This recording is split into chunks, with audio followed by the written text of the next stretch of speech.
L'entrée en carême pour les catholiques.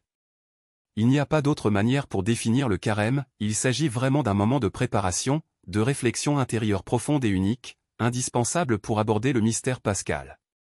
Jamais comme pendant le carême, le fidèle n'est appelé à purifier le corps et l'esprit, à prier pour s'élever, pour se sentir proche de Dieu, pour être prêt à l'accueillir dans une plénitude de foi et de grâce. Il s'agit d'un moment de l'année fondamental pour les chrétiens, puisqu'il s'agit du moment où on se prépare à Pâques, la fête la plus solennelle et la plus spirituellement forte pour chaque fidèle. Afin de se préparer à cette célébration, il ne suffit pas seulement de prier et de suivre les préceptes de foi habituels. Il faut purifier le corps et l'esprit, mettre à l'épreuve sa foi avec jeûne et pénitence, démontrer sa miséricorde avec des œuvres de charité et d'aumône. C'est un rituel de préparation et de purification qui renvoie à un passé lointain, à des rites semblables qui ont été consommés pendant des milliers d'années dans le contexte des religions païennes, partout dans le monde.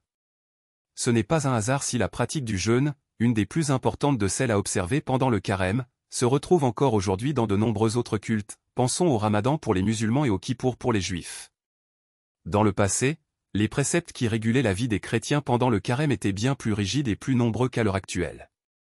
Ils prévoyaient, outre un jeûne bien plus spartiate, qui se réduisait à s'alimenter uniquement avec du pain et de l'eau pendant toute la période établie, l'obligation aussi de pèlerinage souvent épuisant, d'activités de charité qui rendaient impossible d'accomplir son propre travail et ses tâches quotidiennes, en absorbant entièrement la vie des fidèles. Aujourd'hui les chrétiens ont une vie plus facile, bien que les règles à suivre en temps de carême soient toujours 3, jeûne, charité, prière. Jeûne, charité, prière. En ce qui concerne le jeûne, de nos jours il ne faut pas se soumettre à des privations excessives. Il est suffisant d'éviter la viande tous les vendredis de la période et observer le jeûne le mercredi des cendres et le vendredi saint. De plus, dans ces cas-ci, le jeûne n'est pas complet non plus, un repas par jour est permis, et l'absorption de petites quantités de nourriture tout au long de la journée. Dans cette pratique, il ne reste plus qu'un souvenir symbolique des normes comportementales qui étaient observées dans le passé et qui comprenaient non seulement un jeûne complet, mais aussi l'abstention de tout autre acte destiné à satisfaire la chair.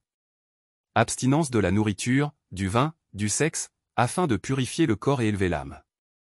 Le véritable esprit du jeûne de carême devrait être de sacrifier quelque chose auquel on tient, afin de démontrer que l'on n'a pas peur d'affronter des privations au nom de Dieu.